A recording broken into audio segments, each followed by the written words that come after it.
Non so se sono titolato a fare appelli al Presidente degli Stati Uniti, ma è una provocazione sicuramente sì.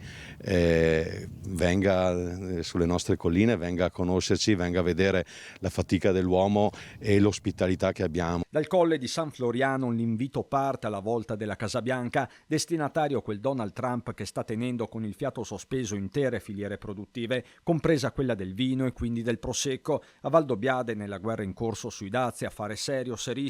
Del resto i numeri parlano chiaro. Su 10.000 abitanti avere 650 aziende agricole è un numero che parla da sé. Poi abbiamo un centinaio di strutture ricettive e una cinquantina di strutture ristorative. Basta farsi un giro in piazza per capire che raramente Valdobbiadene e Washington sono state così vicine, questione globale per un effetto locale. Il vino noi lo esportiamo, ne esportiamo davvero tanto e quindi sicuramente sarebbe un problema.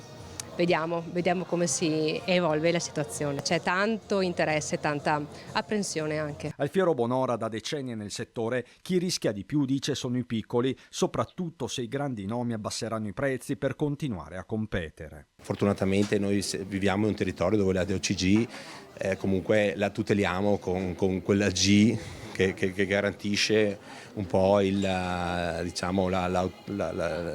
l'origine del prodotto.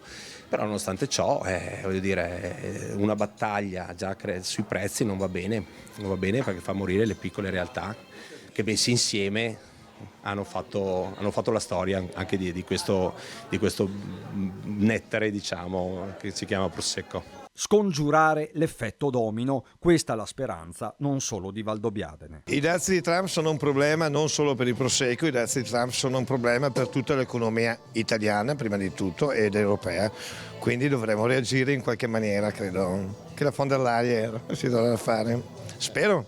Sicuro, devono fare retromarcia, altrimenti questi bei vigneti qua, la produzione qua ci rimette.